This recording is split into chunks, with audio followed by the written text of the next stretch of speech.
guys, it's Hannah and this is Bookworms Talk, and today I'm going to tell you what new books there are in January. I do want to keep pretty consistent on these videos, so I'm going to start the new year off right and jump right into it. First, a little quick mention, just real quick. I have a cold right now. I have something. My throat is on the raspy side, so I'm going to try to keep the talking down just a little bit in this video, but I still want to share with you some books. And the first one I'm going to start off with I'm very excited about because it's from an author that I love. It is called Lucian Divine by Renee Carlino. Lucian. It reminds me of Underworld every time. So I'm going to read you a quick synopsis for this one. Evelyn Casey's life is at a standstill.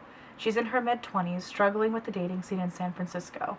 Nothing seems to be working out, and she started to think she'll live out her days in a crummy apartment with her overbearing roommate, Brooklyn. It's absurd, but sometimes Evie longs for a guardian angel to show up and save the day. And then he does. Seriously. His name is Lucian, and he's a guardian angel. Been on the job for 2,000 years. His sudden presence in her life is both good. He's brilliant, witty, and warm. And bad, he's brilliant, witty, and warm, and hot as blank marks. Hell, I suppose. But as perfect as Lucian seems, he's got problems of his own. He's taken up drinking, and he's brazenly inserted himself into Evie's life, going against the greatest cosmic law that's ever been created. For Evie, the rules are simple. You are not allowed to hook up with your guardian angel, but sometimes fulfilling your destiny requires a leap of faith, a confrontation with God. Yes, God is in God. I take back my excited. Like, that sounds so mean. I don't dig angel books. I know that her writing's great, so if this sounds interesting to you, go for it, because I know that I love her writing style, and it's really, like, fun, and the characters are always very, like, they draw you in, if that makes sense. So if this sounds interesting to you, go for it. I really love her as an author and, like, a person. She's such a sweetheart. I've known her since, like, 2013. It's been a long time. Next book, this one, it is called The Futures. I'm gonna struggle with her last name, by Anna Pitinock. Something like that. Julia and Evan fall in love as undergraduates at Yale. For Evan, a scholarship student from a rural Canadian town, Yale is a whole new world. And Julia, blonde, beautiful, and rich, fits perfectly into the future he's envisioned for himself. After graduation and on the eve of a great financial meltdown in 2008, they move together to New York City, where Evan lands a job at a hedge fund. But Julia, whose privileged upbringings grant her an easy but wholly unsatisfying job with a nonprofit, feels increasingly shut out to Evan's secretive world. With the market crashing and banks failing, Evan becomes involved in a high-stakes deal at work. A deal that, despite the assurances of McKillivy, I can't say that name, begins to seem more than slightly suspicious. Meanwhile, Julia reconnects with someone from her past who offers a glimpse of a different kind of love. As the economy craters, and as Evan and Julia spin into their separate orbits, they each find that they are capable of doing much more, good and bad, than they've ever imagined. This is like a book about connections. This next one I'm not going to really give a summary on, but I'm just going to kind of announce that it's out there because it is the second one in a series. It is called Anytime, Anyplace, part of the Billionaire Builders series. It is book number 2. Numero, not numero. Good job, Hannah, by Jennifer Probst. This one feels like it'll either be a hit or a miss, but I took a risk on The Bronze Horseman, which it sort of is giving me vibes of, and so therefore I'm excited because The Bronze Horseman is like, oh my god, so good. It is called Wait for Me by Caroline Leach, or Caroline, I think it's Caroline. It's 1945, and Lorna Anderson's life on her father's farm in Scotland consists of endless chores and rationing, knitting Red Cross scarves and praying for the Allied victory. So when Paul Vogel, a German prisoner of war, is assigned to the new farmhand, Lorna is appalled. How can she possibly work alongside the enemy when her own brothers are risking their lives for their country? But as Lorna reluctantly spends time with Paul, she feels herself changing. The more she learns about him, from his time in the war to his life back at home in Germany, the more she sees a boy behind the soldier. Soon, Lorna is battling her own warring heart. That's a nice little line in there. Loving Paul could mean losing her family and the life she's always known.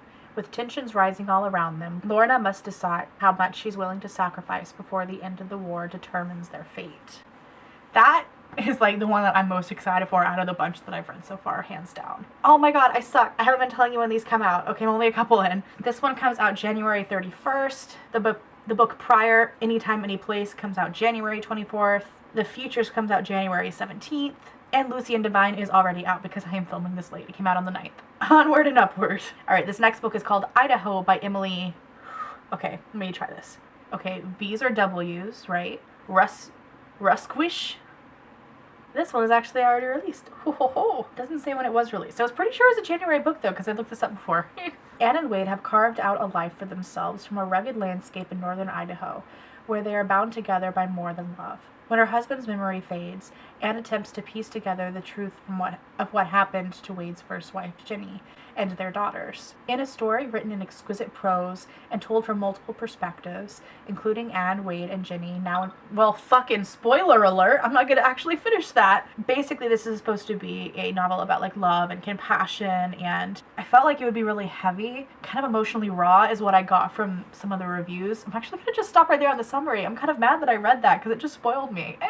This one I'm very excited about. It sounds really interesting. It feels like it might be a little YA, or like, I don't know. It sounds so cool. It's released on January 17th, and it is called Indelible by Adelina Saunders. It's a pretty name, Adelina. That's nice. I haven't heard that name before. I actually like the little tagline that they have attached to this, so I'm going to read that to you as well. A masterful, enthralling debut novel about fate, family secrets, and the stories our bodies tell. Magdalena has an unsettling gift.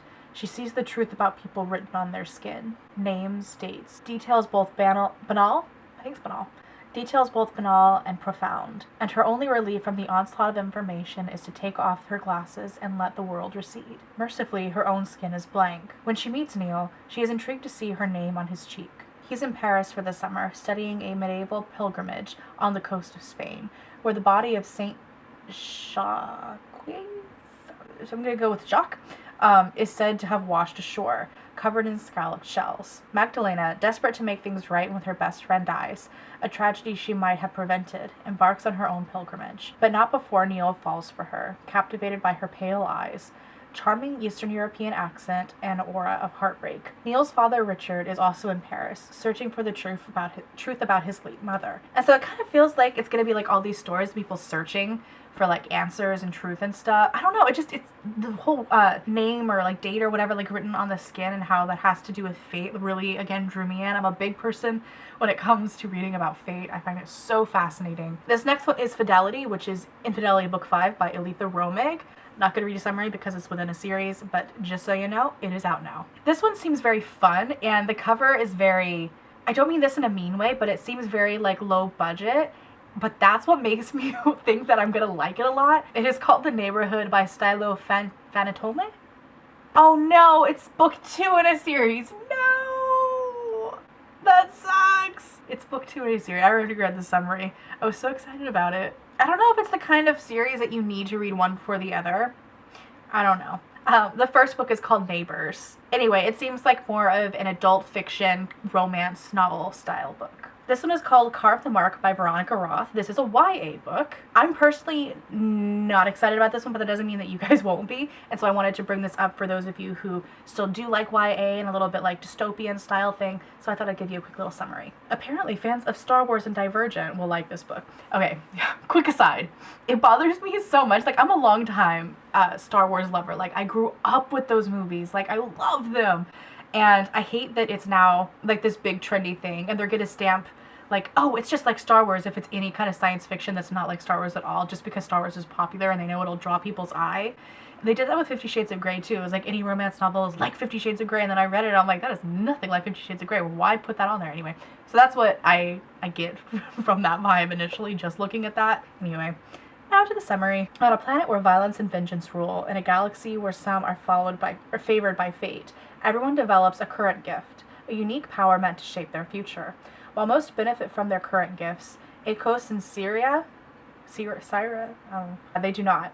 Their gifts make them vulnerable for others to control. Can they reclaim their gifts, their fates, and their lives, and reset the balance of power in this world? I'm just gonna leave it at that because it seems like it gets too detail-y later. Alright, and this is called Surrender from the Inside Out series. Careless Whispers book number 3. I was very confused by the whole Inside Out series because there were so many spin-offs that happened off of it, and I was like, wait, which one's in the series? But yeah, this is book number 3, and it is out if you do follow the series and you know the ins and outs.